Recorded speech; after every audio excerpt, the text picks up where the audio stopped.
നമസ്കാരം, ഞാൻ doctor Dhanush Sadasivan Nair, consultant cardiologist, Wellcare hospital, Vyttila. ഇന്ന് ലോകത്ത് വളരെയധികം പടർന്നേറിക്കൊണ്ടിരിക്കുന്ന ഒരു അസുഖമാണ് ഹൃദ്രോഗം. ഹൃദ്രോഗത്തിന്റെ തന്നെ രണ്ട് പ്രധാന അത്യാഹിത ഘട്ടങ്ങളുണ്ട്: ഹൃദയാഘാതം അല്ലെങ്കിൽ ഹാർട്ട് അറ്റാക്ക്, ഹൃദയസ്തംഭനം അല്ലെങ്കിൽ സഡൻ കാർഡിയാക് അറസ്റ്റ്. എന്താണ് ഹൃദയാഘാതം? ഹാർട്ട് അറ്റാക്ക് അല്ലെങ്കിൽ ഹൃദയാഘാതം. നമ്മുടെ ഹൃദയം പേശികളാൽ നിർമ്മിതമായ ഒരു പമ്പാണ്.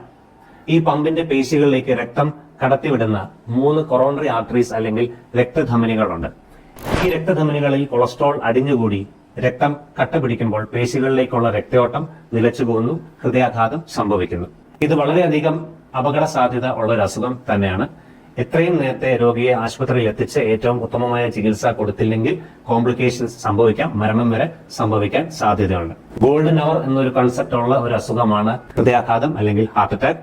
എത്രയും നേരത്തെ എന്ന് വെച്ചാൽ നമ്മുടെ സിംറ്റംസ് തുടങ്ങിയിട്ട് 1 മണിക്കൂറിനുള്ളിൽ തന്നെ ഏറ്റവും നല്ല ചികിത്സ കൊടുത്താൽ ഏറ്റവും നല്ല ഫലം ഗ്യാരണ്ടി ചെയ്യാൻ സാധിക്കും. വൈകുന്നോറും നമ്മുടെ ചികിത്സയുടെ ഫലം കുറയാനും സാധ്യതയുണ്ട്. എന്താണ് ഹൃദയാഘാതം ബാധിച്ച രോഗിക്ക് ഏറ്റവും ഉത്തമമായ ചികിത്സ? കൊറോണറി ആൻജിയോഗ്രാം എന്നൊരു പരിശോധനയിലൂടെ ഏത് രക്തക്കൊള്ളാണ് അടഞ്ഞിരിക്കുന്നത് എന്ന് കണ്ടെത്തി അവിടെ ഒരു ബലൂൺ വീർപ്പിച്ച് ബ്ലോക്ക് നീക്കം ചെയ്ത് അവിടെ ഒരു മെറ്റൽ സ്റ്റെന്റ് നിക്ഷേപിക്കുന്ന പ്രക്രിയ. ഇതിനെ നമ്മൾ കൊറോണറി ആൻജിയോപ്ലാസ്റ്റി എന്നാണ് വിളിക്കുക.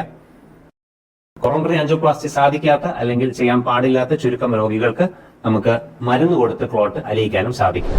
എന്താണ് ഹൃദയസ്തംഭനം അല്ലെങ്കിൽ സഡൻ കാർഡിയാക് അറസ്റ്റ്?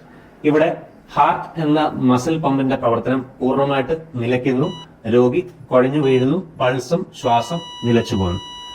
ഇവിടെ എന്താ സംഭവിക്കുന്നതെന്ന് വെച്ചാൽ നമ്മുടെ തലച്ചോറ്, കിഡ്നി, ലിവർ എന്ന പ്രധാന അവയവങ്ങളിലേക്കുള്ള രക്തോട്ടം പൂർണ്ണമായിട്ട് നിൽക്കുന്നു. ഇവിടെ ഗോൾഡൻ അവർ എന്നൊരു കോൺസെപ്റ്റ് അല്ലെങ്കിൽ ഒരു ടൈം പീരീഡ് നമുക്കില്ല. മറിച്ച് വളരെ ചുരുക്കം ചില നിമിഷങ്ങൾ, 5 മുതൽ 9 മിനിറ്റിനുള്ളിൽ നമുക്ക് ആ നിന്നുപോയ ഹൃദയത്തെ റീസ്റ്റാർട്ട് ചെയ്യാനും നമ്മുടെ രക്തയോട്ടം പുനഃസ്ഥാപിക്കാൻ സാധിച്ചില്ലെങ്കിൽ തലച്ചോറിന് സാരമായ ഡാമേജ് സംഭവിക്കും, മസ്തിഷ്ക മരണം അല്ലെങ്കിൽ ബ്രെയിൻ ഡാമേജ് സംഭവിക്കാൻ സാധ്യതയുണ്ട്.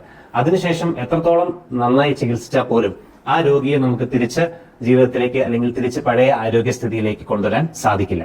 ജോലി സ്ഥലത്തോ വീട്ടിൽ വെച്ചോ കുഴഞ്ഞു വീഴുന്ന ഒരു രോഗിയെ എത്ര നേരത്തെ നമ്മൾ ആശുപത്രിയിൽ എത്തിച്ച് ഏറ്റവും നല്ല ചികിത്സ കൊടുത്താൽ പോലും ആ രോഗി രക്ഷപ്പെടാനുള്ള സാധ്യത വെറും 6% മാത്രമാണ്. അതുകൊണ്ടാണ് ഹൃദയാഘാതത്തിനേക്കാൾ 10 മടങ്ങ് കൂടുതൽ അപകട സാധ്യത ഉള്ള ഒരു അസുഖമാണ് ഹൃദയസ്തംഭനം. എന്നാൽ ആ കുഴഞ്ഞു വീഴുന്ന സമയത്ത് കൂടെ ഉണ്ടായിരുന്ന ബൈസ്റ്റാൻഡറിന് ഇതൊരു സഡൻ കാർഡിയാക് അറസ്റ്റ് അല്ലെങ്കിൽ ഹൃദയസ്തംഭനം ആണെന്ന് തിരിച്ചറിയാൻ സാധിച്ച തക്ക സമയത്തിനുള്ളിൽ ഹൈ ക്വാളിറ്റി CPR അല്ലെങ്കിൽ കാർഡിയോ പൾമണറി റെസിസ്റ്റേഷൻ കൊടുക്കാൻ സാധിച്ച ആ രോഗി രക്ഷപ്പെടാനുള്ള സാധ്യത 6 മുതൽ 60% കൂടുന്നു. ഇവിടെയാണ് CPR അല്ലെങ്കിൽ കാർഡിയോ പൾമണറി റെസിസ്റ്റേഷൻ എന്ന ജീവൻ രക്ഷാ പ്രവർത്തനത്തിന്റെ ഒരു പ്രാധാന്യം വരുന്നത്. തീർച്ചയായിട്ടും നമ്മൾ എല്ലാവരും അറിഞ്ഞിരിക്കേണ്ട ഒരു കാര്യം തന്നെയാണ് CPR അല്ലെങ്കിൽ കാർഡിയോ പൾമണറി റെസിസ്റ്റേഷൻ. നമുക്ക് നമ്മുടെ കുടുംബാംഗങ്ങളുടെ, നമ്മുടെ സമൂഹത്തിന്റെ ഹൃദയ ആരോഗ്യം കാത്തു സംരക്ഷിക്കുവാൻ ഒരു പ്രതിജ്ഞ എടുക്കാം. നന്ദി, നമസ്കാരം.